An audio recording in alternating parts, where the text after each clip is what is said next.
భద్రకాళీ శరణమ్మ.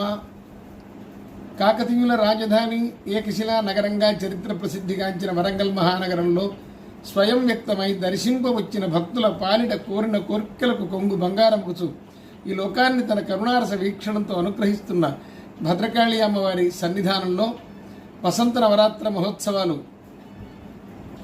ఈ సంవత్సరం 2025 ఏప్రిల్ 6వ తారీఖు ఆదివారం ఈ రోజుకు సుసంపన్నమయ్యాయి. ఈరోజు అమ్మవారికి నిశిగంధ పుష్పములచే లక్ష పుష్పార్చన జరపబడింది. లిల్లీ పూలు అంటారు. లక్ష్మీర్ వసతి పుష్పేషు లక్ష్మీర్ వసతి పుష్కరే సామే వసతు వై నిత్యం సౌమనస్యం సదాస్మి. పుష్పముల యందు లక్ష్మి ఉంటుంది, పుష్కరమునందు లక్ష్మి ఉంటుంది. లక్ష్మీమయమైన పుష్పములచే అమ్మవారిని ఆరాధించడం వల్ల ప్రజలందరూ కూడా అమితమైన లక్ష్మీ ప్రాప్తిని పొంది సుఖ సంతోషాలతో జీవిస్తారు. అట్లాగే ఈరోజు శ్రీరామనవమి, తారా జయంతి కూడా.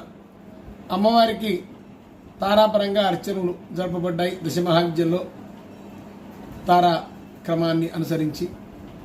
అట్లాగే సీతారామ కళ్యాణం, 7 రకాలైన భోగములు